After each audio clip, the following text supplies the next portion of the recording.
Hello, everybody, and welcome back to another episode of the Mayor Tyler Moore Show here on the Kokomo Post. My name is Drew Larison. This is MTM. Mr. Mayor, how are you? I'm doing well. I think recovered from the weekend a little maybe better or quicker than you and your staff again. For those that missed the Kokomo Post Halloween Post party, It was bonkers. gone from the patio party to the party.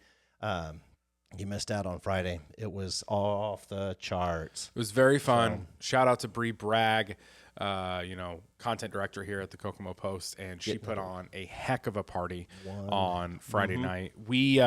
But kudos to the staff too. I mean, everybody sure. rallying behind her and alongside, and others. I saw a few spouses in there as well. Yes, helping out. It was a whole family affair. A family affair. Yeah, it was really fun. I think we saw like close to 60 kids walk across the stage for the costume contest. Just shy.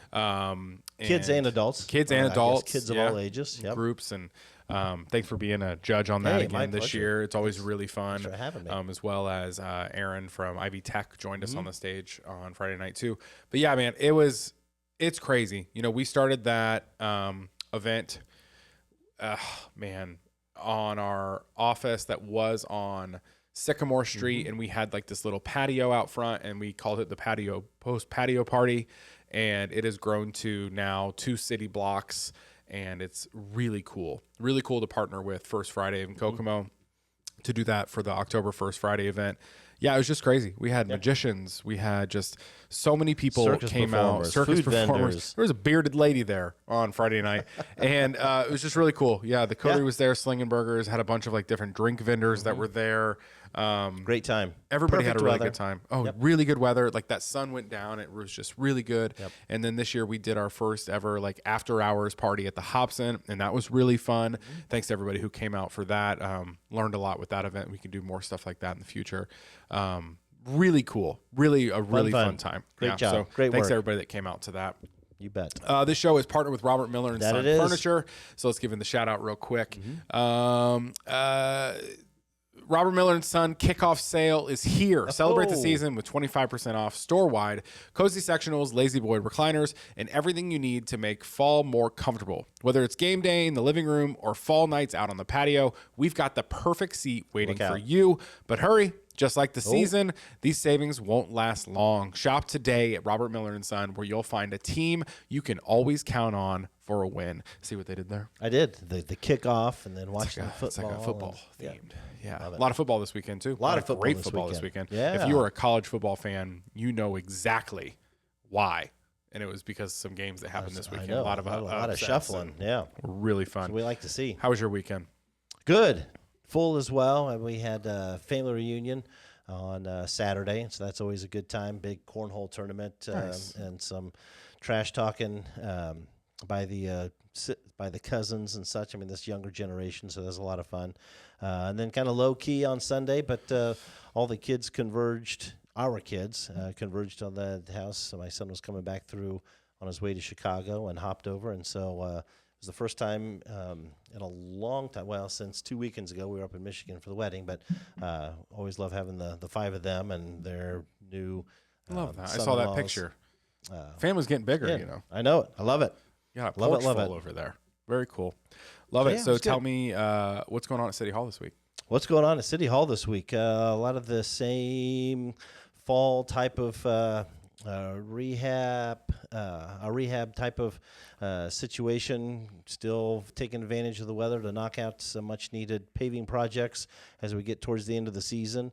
Not involved with directly, but helping folks try to navigate the work that NDOT's doing on 31 and directing traffic over to 931 next week, at the end of this week. It should be about the time that they open the southbound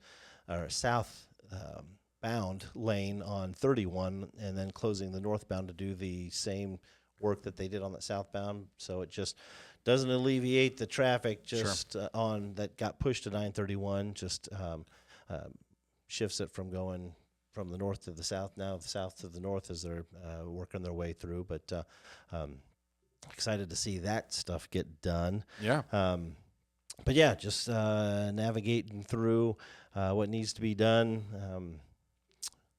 for the week. Love Nothing that. exciting.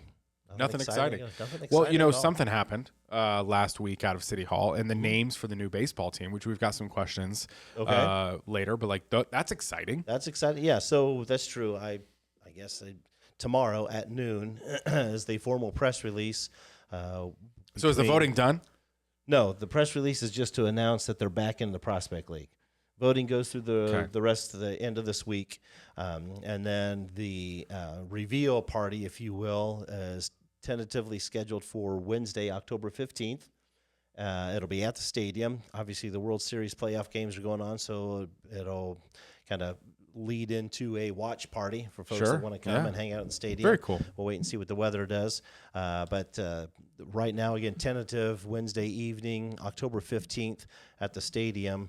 I'm guessing maybe 6 this year. So will be the reveal party and announcement of the actual team name, and hopefully if they have time to work in a little bit of merch to share with folks. Oh, heck yeah. We will. So we'll see how that goes.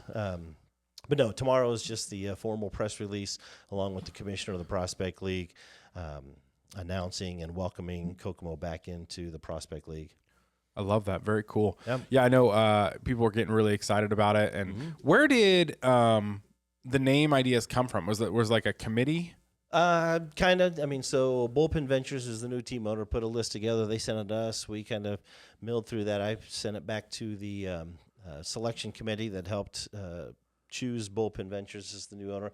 Had them throw out some ideas as well, and we gave our ideas and our thoughts on the names from the list that Bullpen provided back to them. They got with their marketing outfit that helps them with Grand Park and a lot of that marketing. They also, I think, market for the Oklahoma Thunder and such, and kind of threw those names like a sports marketing team, and came back with a small list, and then we did kind of a conference call last Wednesday to narrow it down to come up with the 4 that we selected. I mean, I know a few people said, "Oh, why didn't you should have thought of Red Dogs, for the Clifford dog." I mean, there was thoughts to that, but there was concerns that the copyright. I mean, even though it's Red Dogs, I mean, if the mascot was a red dog, that Scholastic might. We would just have to make them really small. Yeah, it'd be a little dog and not named Clifford. Yeah.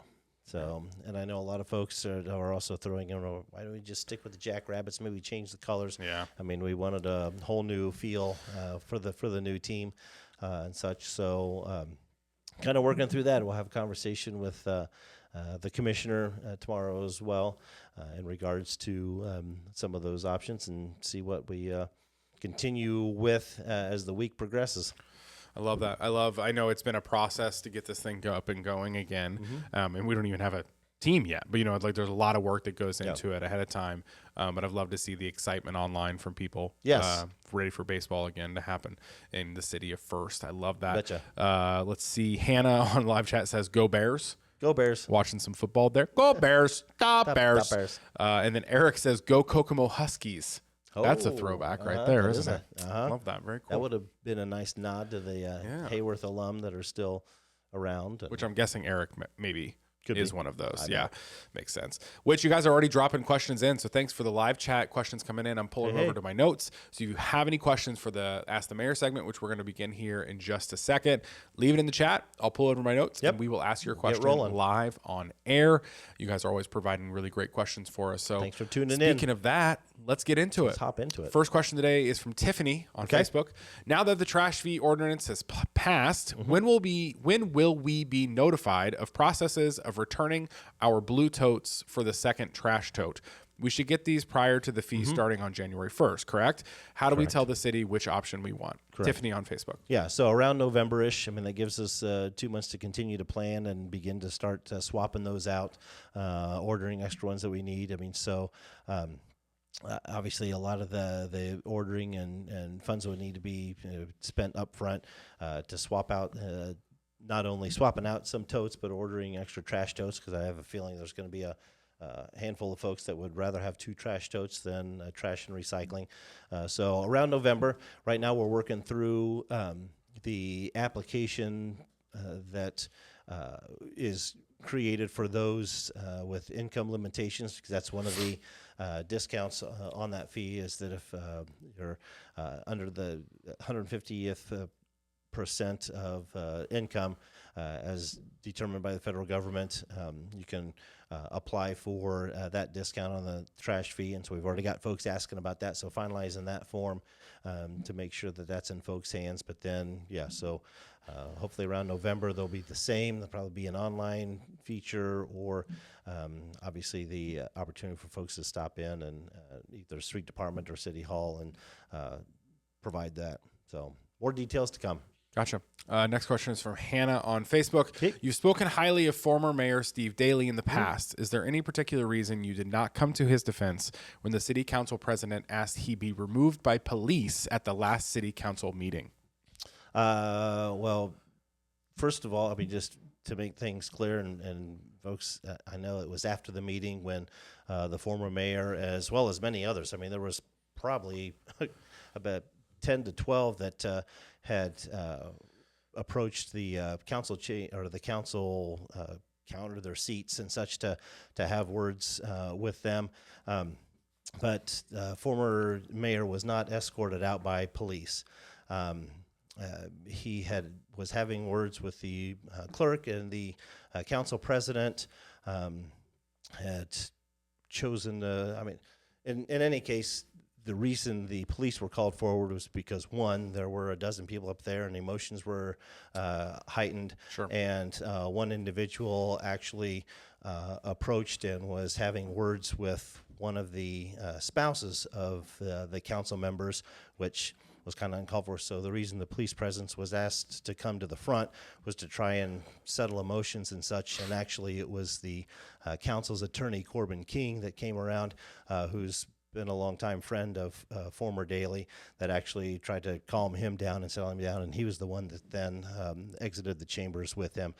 The former mayor was not escorted out or asked to be escorted out by the police. The police were the presence that were already there in the back of the council, because they're there all the time.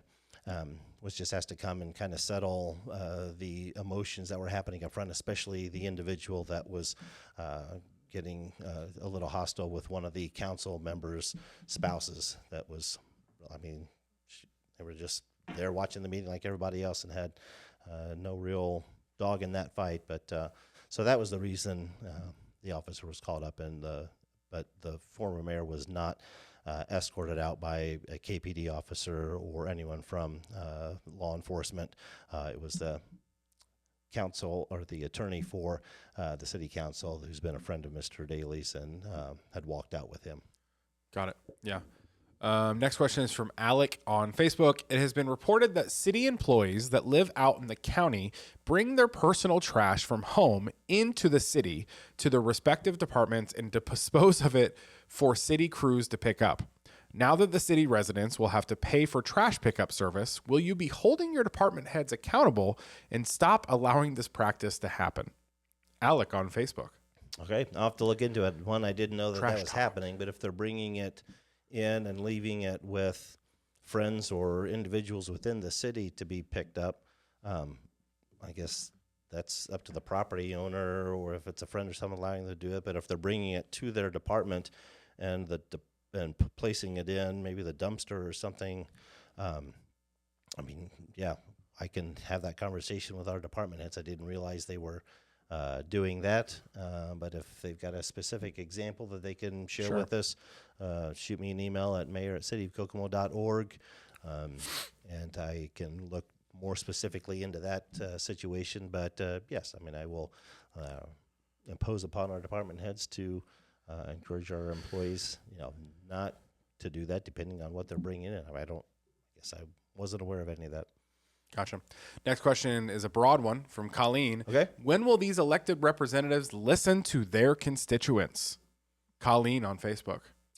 They do. I mean, I know it seems like they don't, because those that do come to the meetings or do approach them, I mean, and have issues. I mean, a lot of things are addressed that aren't discussed in public meetings. I mean, situations in my case, I mean, I get emails daily. Somebody's got an issue with a trash tow. Somebody's got an issue with some branches, in an alley. Somebody's got an issue with a pothole or something. I mean, so there's a lot of things that are addressed but outside of those public meetings, whether it's a council meeting or planning commission or board of zoning appeals, I mean, there's a lot more to take into consideration looking at because we in the city represent and serve just shy of 60,000 people.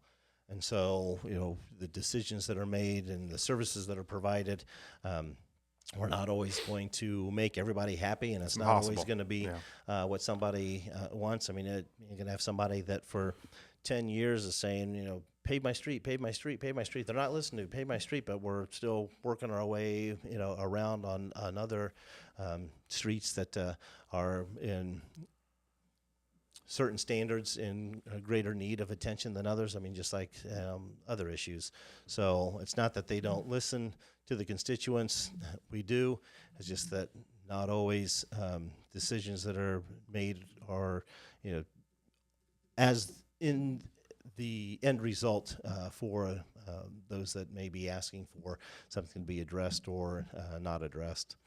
So, Okay. can't always make everybody happy. It's impossible. Yeah. Shout out to Rocky Horror Picture Show Immersive Experience. Last year, Kokomo experienced its first ever Rocky Horror Picture Show Immersive Experience, and it sold out in just 2 weeks. This October, it's back and bigger than ever to celebrate the 50th anniversary of the cult classic with a new and improved immersive experience for 2 nights only, October 24th and 25th at Ryan Hall in downtown Kokomo. Same place. Get ready for an outrageous evening of music, dancing, and audience participation as this legendary film comes to life like never before. Grab your costumes and your friends, and don't miss Kokomo's most anticipated Halloween event, the Rocky Horror Picture Show Immersive Experience at Ryan Hall. Follow Ryan Hall on Facebook for more details, and get your tickets now at RyanHallEvents.com. Next question is from Marnita on Facebook. Until you're spending all of this money on stupid beep roads, roundabouts, and all this beep beep, why don't you get all these beep and people that are suffering with addictions out of our beep city? Marnita on Facebook.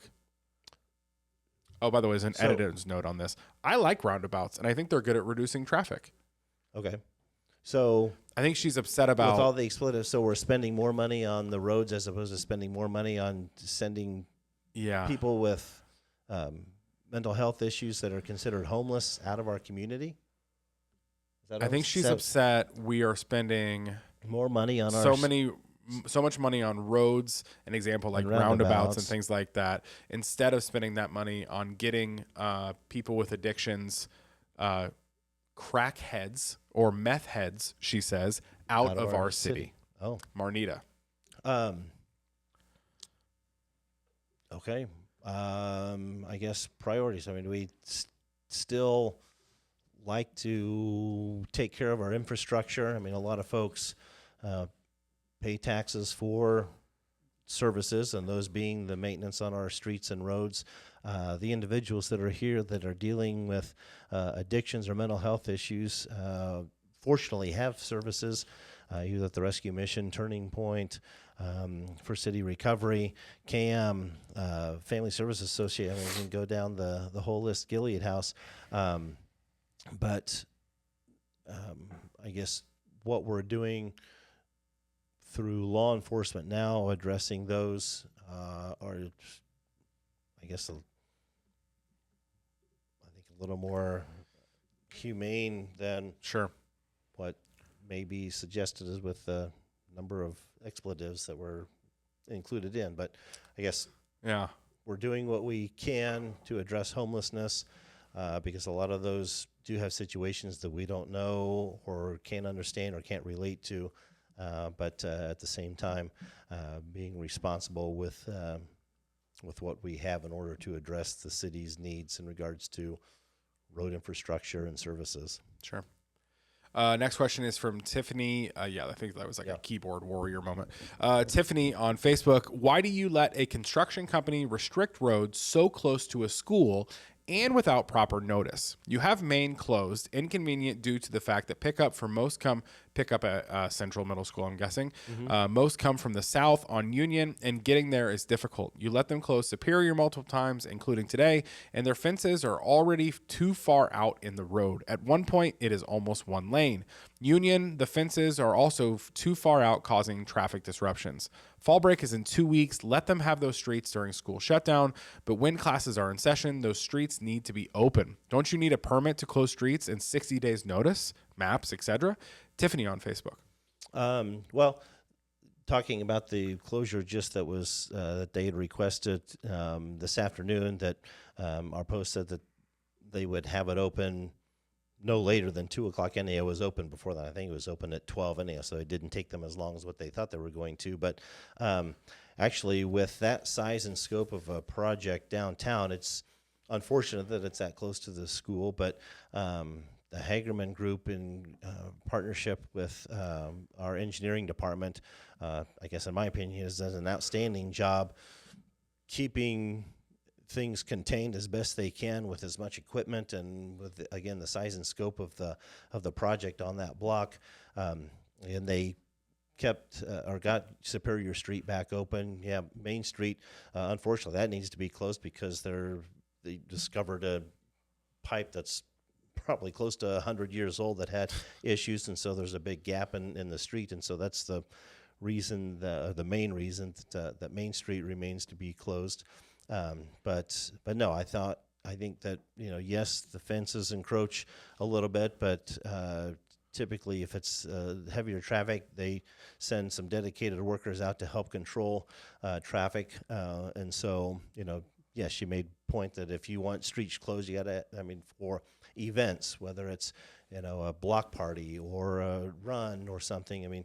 With this being construction, it's not much different than a utility company having a water main break or a line or something. They need the road, closed right away. But again, kudos to the Hagerman Group for, keeping the streets on Union and Superior, unfortunately not as much Main, but Superior and Union, open and accessible as much as they have with as much of what's going on there.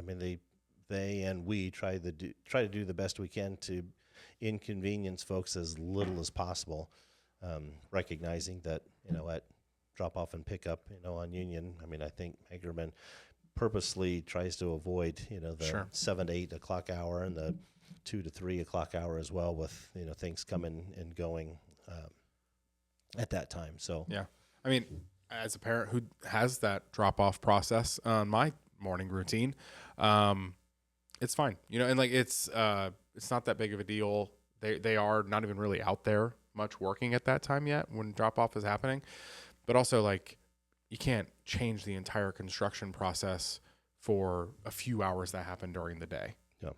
That drop off is only early morning and then mid afternoon. Matt on Facebook and Jordan on Facebook. Matt says, Jordan wants a Buc-ee's. How can we make that happen? And Jordan says, yes. Drew Larison and Mayor Tyler Moore, would you be down to join my campaign to seduce Buc-ee's to Kokomo?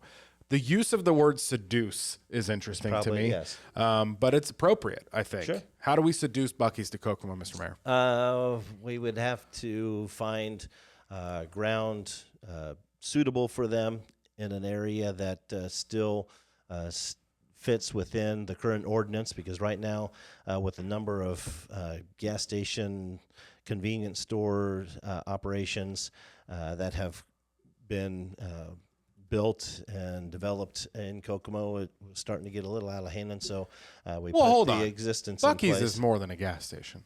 It is more than a gas station. Buc-ee's is a cultural experience. It's still a gas station. So if they found borderline art museum, something within a mile, or if they found a piece of ground, and they could definitely go before the Board of Zoning Appeals and try to get a variance granted for being within a mile of another gas station. But I haven't heard from the Buc-ee's organization. But if they come looking this way, we've had a few others that have asked and asked for certain locations, and again, it didn't fit within the ordinance.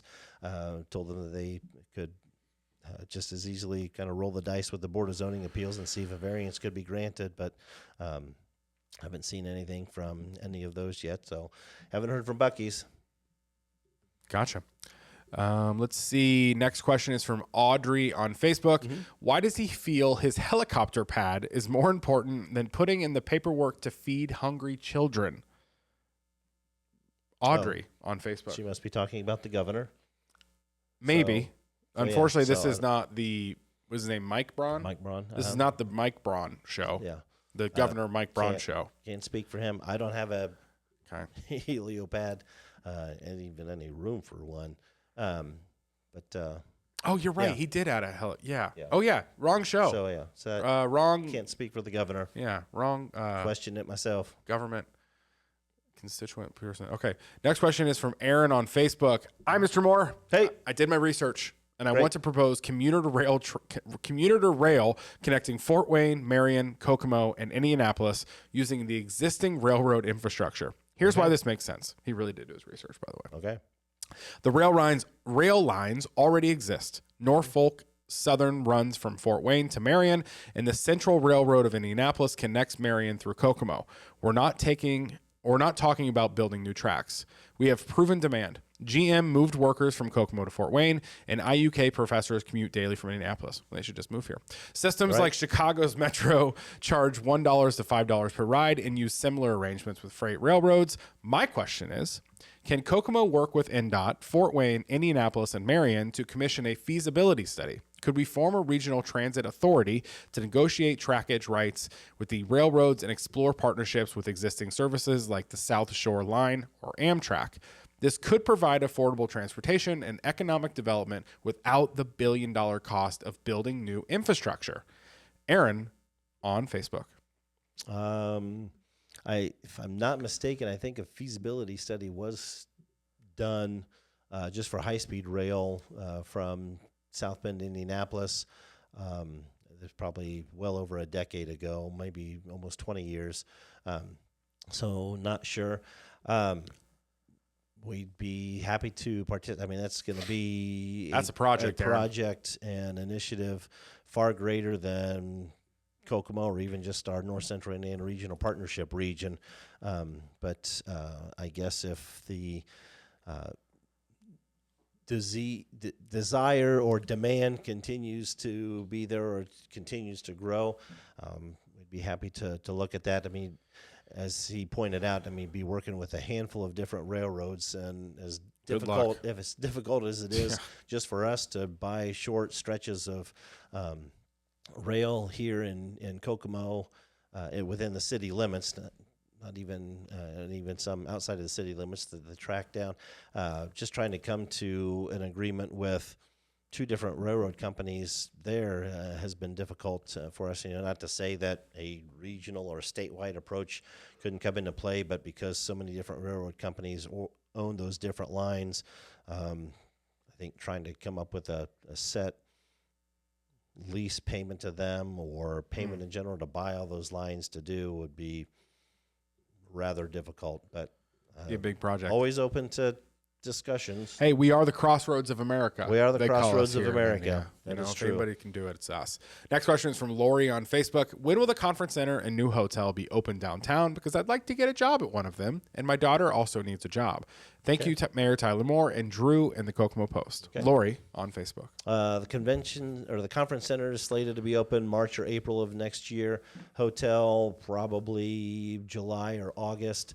But it's my understanding that soon there will be job postings on the website kokomoconferencecenter.com. So kokomoconferencecenter.com. You can check there and kind of refresh or go there daily to see when job postings eventually get put there. Gotcha. Next few questions are long ones from Alec on Facebook. Okay. Given the persistent and growing issue of homelessness and the challenges of poverty in our city, I'm interested in policies that provide direct and flexible economic support. Many U.S. cities are now testing guaranteed income, GI pilots, regular and unconditional cash payments targeted at those facing financial instability as a tool for addressing these exact problems. Could you elaborate on why a guaranteed income pilot has not been considered or proposed for Kokomo? We have recent demonstrable success stories that show its effectiveness in other municipalities. For instance, Stockton, California's seed program offered or provided $500 per month for 2 years and showed recipients moving from part-time to full-time work, seeing a significant improvement in employment stability and experiencing reduced income the ongoing Denver Basic Income Project targeted people experiencing homelessness, providing them with monthly payments of up to $1,000. Whoa. Early results have shown that recipients spent the money primarily on necessities like housing, food, and transportation, helping build a substantial number of secure, stable housing and escape chronic homelessness. What specific obstacles, be the financial, logistical, or philosophical, yeah, there it is, currently prevent Kokomo from exploring a data-driven guaranteed income pilot as a potential cost-effective intervention to alleviate our local homelessness crisis? Alec on Facebook. Well, it wouldn't be philosophical, but it'd be financial and logistical. I guess going back to why we haven't considered it, I hadn't heard of it. It's the guaranteed income policy. I've not heard of it. We can definitely look into it. I'd be curious to see how it's funded, because that, depending on how many participants, and it sounds like it's only in Stockton and Denver. Well, it's just two examples he gave. Denver's a huge, metropolitan area. They may have access to specific funding, way outside of our reach. But I would think funding would be an issue. Logistical, part of the issue as well is housing, and get affordable housing. So as we continue to get more supply online and available in the market, that would then make other apartments or that housing available to those. But then I guess just logistically, how do they apply for it? Is it similar to what they have to do for property taxes and such? Sure. But would definitely be open to it. It sounds like, again, it's one would be just the funding source and what the I guess cutoffs would be, or specifics on it.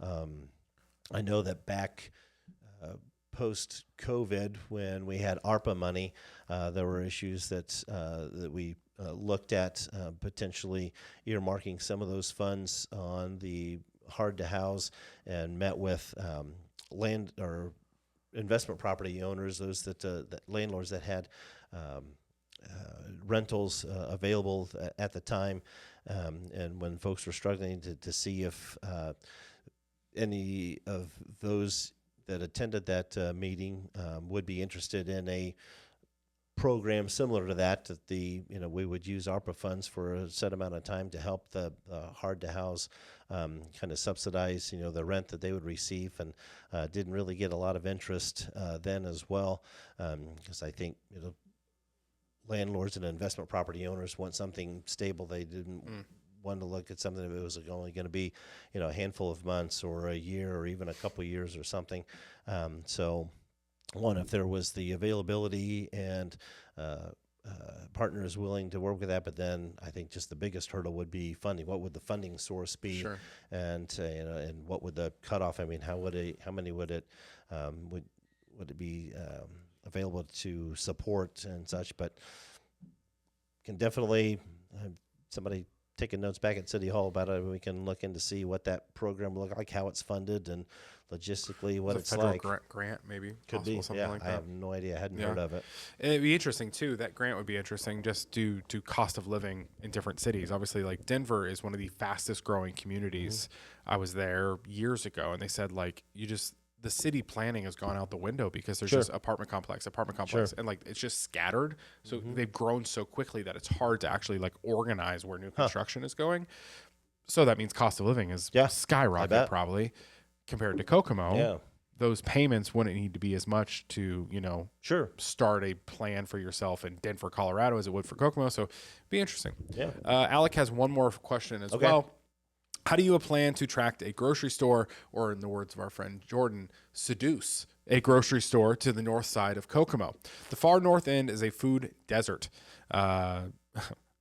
Save-A-Lot is there right now off 931, but is really the bare minimum of a grocery store serving products the same quality and nutrition value as a school lunch. If food stamps removes the coverage of junk food, which is being pushed by the federal government officials, stores like Dollar General, Family Dollar, and Dollar Tree would not be a viable option to anyone on SNAP. As a mayor who loves to emphasize his ability to bring in new businesses to Kokomo, it seems like you fail to attract actual necessary businesses and continue to bring in more fast food chicken restaurants and coffee houses. You've brought 4 new chains and 2 coffee chains since you took office in 2020. Please remember, you work for all of your constituents, and your latest actions have been proving you only wish to serve the ones that care about your ego and line your pockets behind closed doors. I wish you the same day that you have forced upon the working class of this city since the day you took office. Alec on Facebook. Wow. Coming in hard there, Alec. I guess, yeah. Tell us how you feel. It's not due to a lack of effort. I mean, we've talked about this, I think, for a number of years now. I mean, we can't just go to a grocery store and say, you need to come here. We haven't talked to the 4 chicken restaurants that he's referencing to and saying, okay, you're coming here. You're coming here. I mean, if that was the case with the recent Chick-fil-A, it wouldn't have gone in front of Hobby Lobby. We'd have talked to him, somewhere else. But, I mean, there's a handful of misconceptions in there. One, just go back to the whole lining of pockets thing. If anything drives me nuts more than anything is that people think that the policies that elected officials make, and maybe elected officials elsewhere do, but elected officials here in Kokomo are not lining their pockets. We're not getting kickbacks by allowing a chicken restaurant or a coffee shop or a grocery store, whatever it may be, to develop in this community. That's just such a disingenuous thing to say and things to spread, and people are going to, I guess, say what they want. But in regards to a grocery store, we've talked to major grocers, in this area and in the region and throughout the state. And because, as was mentioned, because of the number of small box discount stores, whether it's Dollar General or Dollar Tree or Family Dollar and such, because there's been so many in, they don't see it work into their market or their marketing plan for expansion. And again, we've gone back to a handful of them, and especially when it looks like the population is going to continue to grow with the battery plant and with the housing that we have proposed and such. Doesn't mean that the one won't come.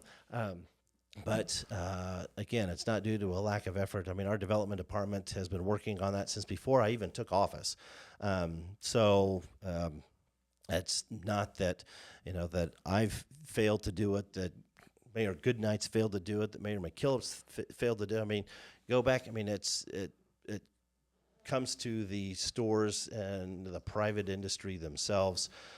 Same way with chicken and coffee and everything. I mean, if somebody wants to come in and there's a piece of property that's already zoned appropriately and such, then there's not really anything, and they're not asking for incentives. They're not doing. I mean, they come in because they want to be where the action is. Yes, we've been trying this Food Alliance, that was created a year and a half or 2 years ago, has been working on that, and a lot of it isn't necessarily food availability as it is food accessibility. I mean, so with the delivery services, trying to find ways to get folks to where the food is part of the problem, because we could drop a grocery store on the north end, but if people can't get to it, if we don't have the trolley stop going by, if people don't want to take the Spirit of Kokomo buses, or they don't have friends, churches, or stuff to get them there, I mean, it's still, an accessibility thing getting to it. I mean, so to say that we're not trying, or that I'm only bringing stuff in to feed my ego, with all due respect, sir, you don't know me. I'd be happy to sit down and talk and have a conversation so you can get to know me and my administration better. But it is what it is, I guess. Gotcha. Next question is from Nick on Facebook. I see that much larger cities will be hosting or will host a 5K, 10K, half marathons throughout the year. Has there ever been any thoughts about hosting some running events other than like the 9/11 Memorial Tribute event at the stadium? Well, that's not. Well, here you go ahead. Yeah. Sorry. We do. I mean, Yeah. there are. I mean, you'll probably get ready to speak. I think actually the YMCA has their Halloween hustle. Well, I guess what I'm this saying, Sunday, like, there's no which is city a 5K. because there's a bunch of organizations Yeah, locally that do those as Yeah, well. that offer those. Yeah. So there's not a city sponsor one, and really the 9/11 Memorial one, even though it's put on by the city fire department, the fire department in partnership with CrossFit organizes and holds that one. I mean, so as a specific city, city of Kokomo 5K or city of Kokomo marathon. I mean, again, with the need for to map out 26.2 miles for a marathon gets a little tough in a city our size.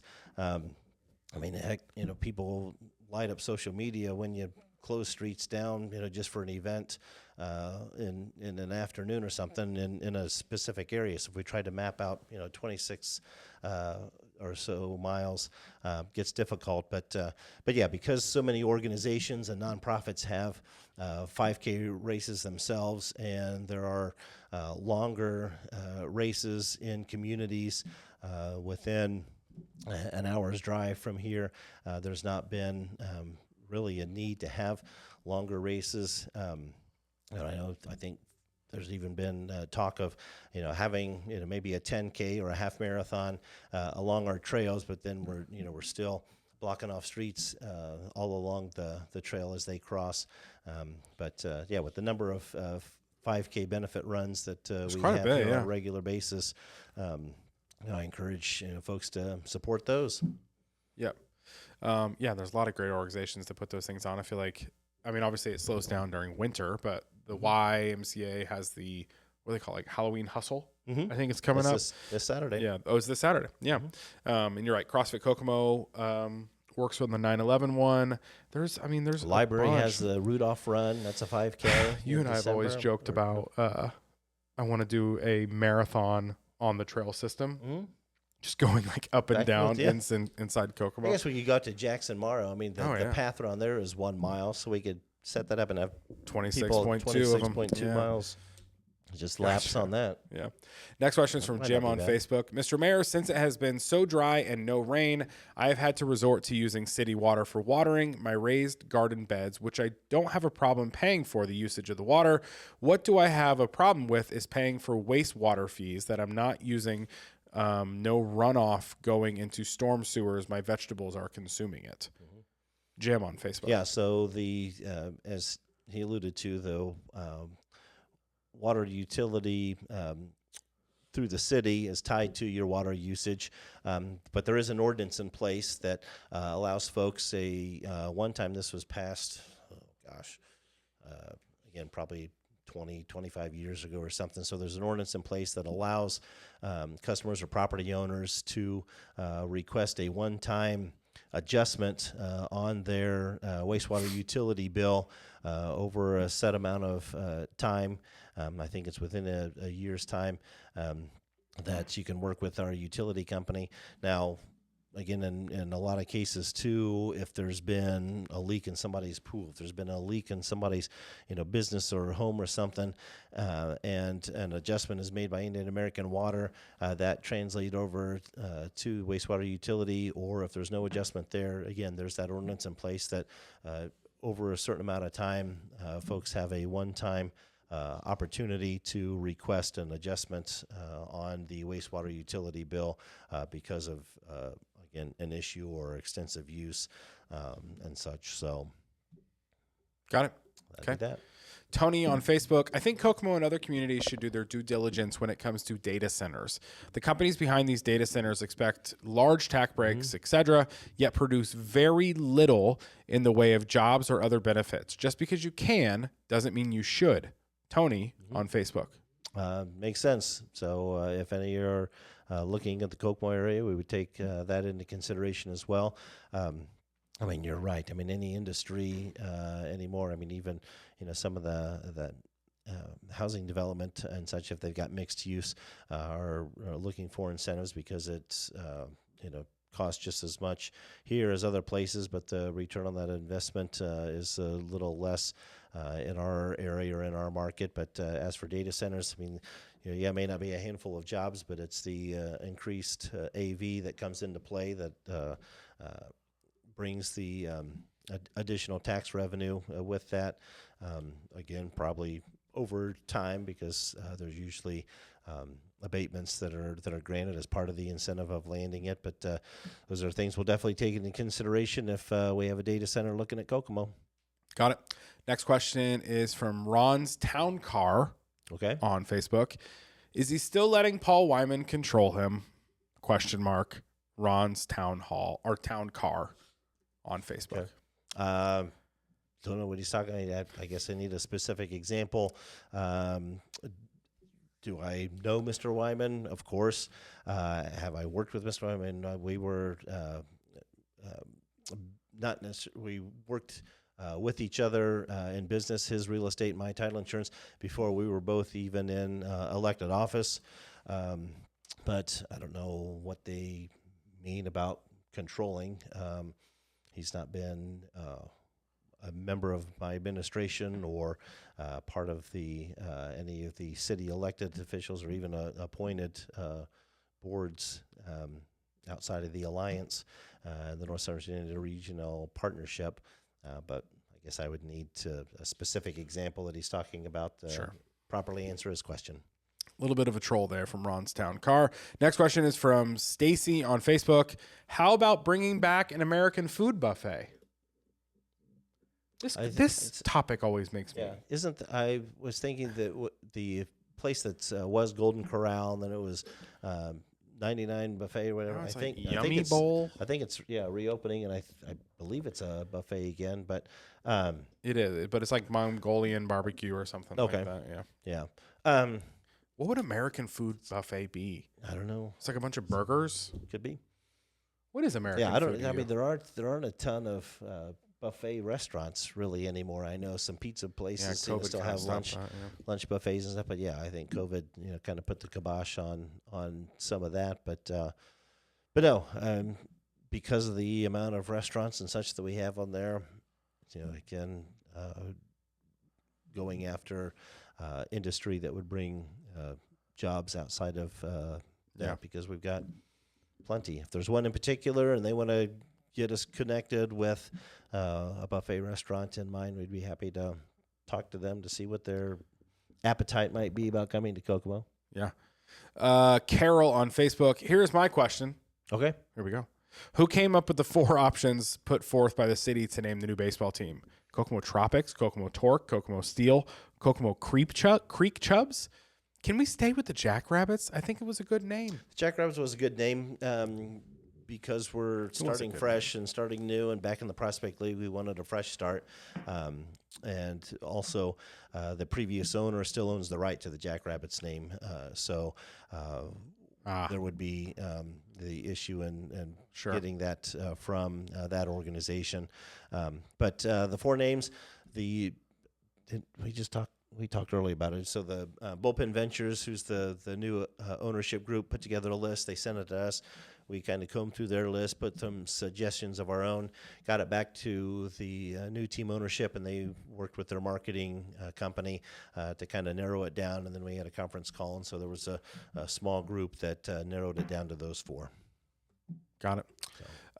Next question is from Joe Schmo on Facebook. Joe Schmo. And it's another question about the names. But I understand Kokomo Steel for our history, but where did Tropics, Torque, and Creek Chubs come from? What about like the Kokomo Catfish or Kokomo Coyotes?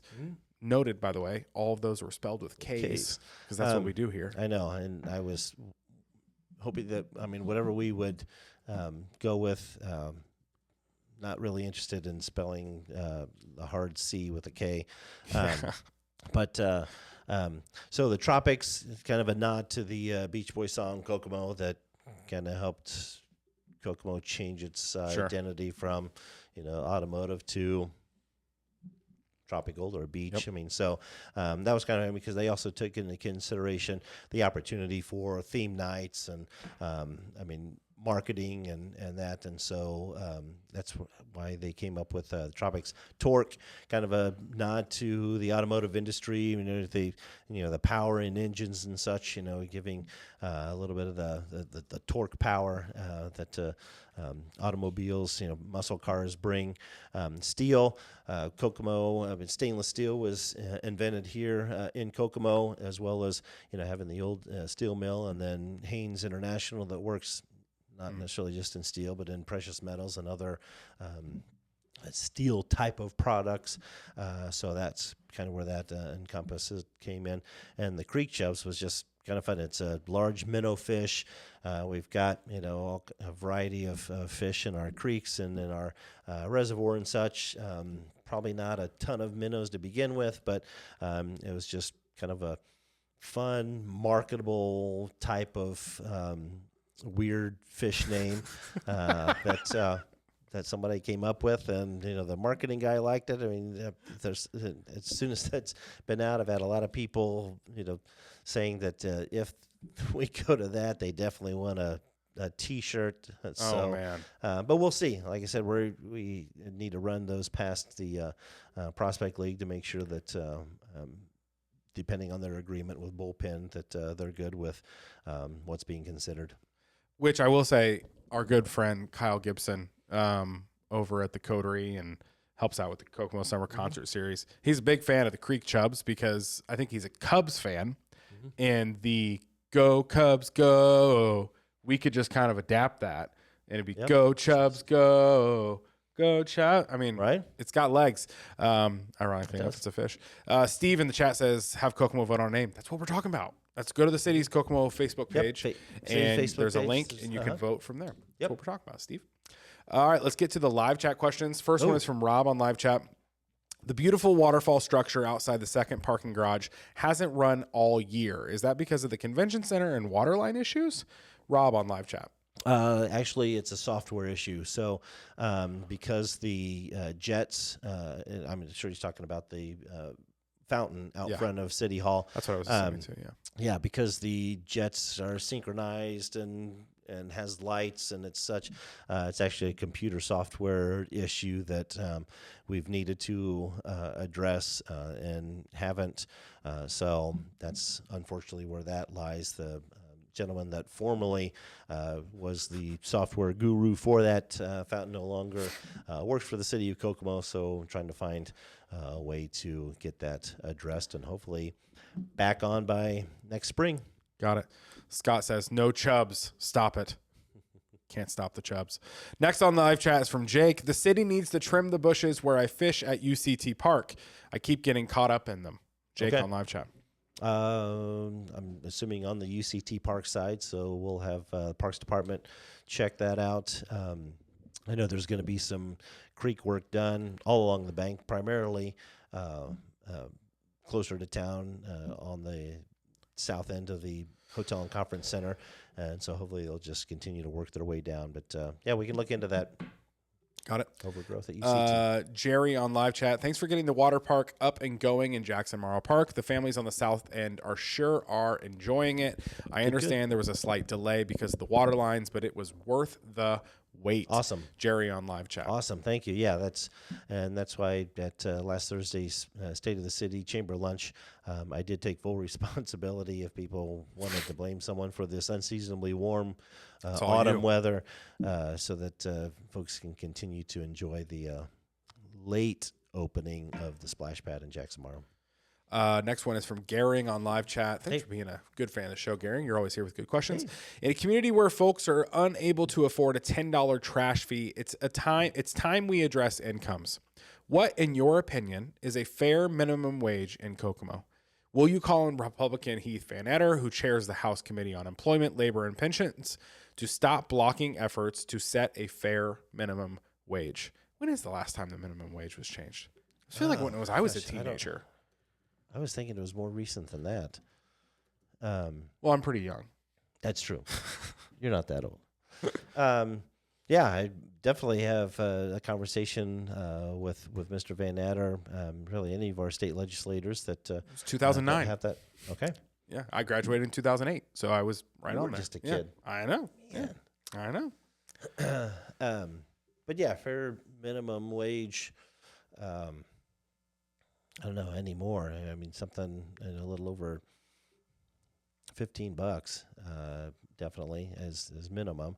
I mean, a lot of food retail and such, have those starting wages as well. But yeah, I don't know what efforts have been made in recent years or what's been considered. I'd have to look into it, have to see what's been discussed and what some of the hang-ups might be. But be happy to have a conversation with him. Got it. Jan on live chat. I just left Crown Point Cemetery, which I did look. That is a city-ran cemetery. I watched 6 employees sit in their work vehicles for over 30 minutes. Perhaps they should use that time to go around and reset the various headstones they carelessly knock off their bases or turn completely around on their bases. The upkeep in the cemetery is disgraceful. Jan on live chat. Okay. I'll have a conversation with the park superintendent to see if we can find out. I mean, a lot of times too, when they get down towards the end of the day, I mean, I don't know if, she sat and watched them for 30 minutes or so, but as they complete the projects, as it gets to the last towards quitting time, they do maintenance on some of the equipment and such, and kind of wind down for the day. But yeah, if there's too much sitting around, we'll see how we can fill that time. Gotcha. And the last one today is from Archie on live chat. There were several roads paved in the west portion of Howard County. Any plans to paint the lines on the roads? All the lines need painted in all of Howard County. Really hard to see at night when it is raining. Archie on Facebook. So he said streets on the west side of the city. She said west portion of Howard County. Okay, is what Archie said. If it's outside of the city limits, that'd be the county and county highway department. Because I know it could be was it Boulevard East or Boulevard West of Malfalfa, and I think Deffenbaugh west of Malfa. One of those, a few of those, I think were done. They had stone down, so they may have repaved them. But hopefully, if there's folks from county government that are tuning in, they can do the same. But yes, those that are inside the city limits, 2 different companies sometimes. If we did it, or if E&B or another contractor did it, there's usually follow-up that needs to be done. So if she's got specific areas or streets or roads that she's referencing, shoot me an email, mayor@cityofkokomo.org. Let me know where those locations are. If it's in the city, we'll get them addressed. If it's outside of the county or outside of the city and the county area, I can forward that to the county highway superintendent. Got it. Okay. Well, those are the questions we have today. Cool. If you have any other questions, you're watching this maybe later, not live, leave it in the comments below. We'll pull it over for next week. Producer Parker is on it with all of those. Make sure those are all over there. Mr. Mayor, do you have a dad joke for us today? Well, obviously, again, coming off a great post-party Halloween thing in the costume contest. Great costumes. Great costumes. Oh, yeah. But guaranteed that if somebody came across dressed as a scarecrow, they would have won hands down. I mean, that's a pretty traditional costume, I feel like, but right? Scarecrows win hands down. They hands do. down, yes. They're always outstanding in their field. But it's a good one. Oh, there it is. go. We have sound effects that we forgot until this moment. All Thank right. you guys for watching this episode of the all. Mayor Tyler Moore Show here on the Kokomo Post, partner with Robert Miller and Son Furniture. My name is Drew Larison. This is MT Hem. Have any questions for next week's show? Leave them down in the chat below. We will pull them over. And have a great week, Kokomo. We'll see you next time. See you, Kokomo.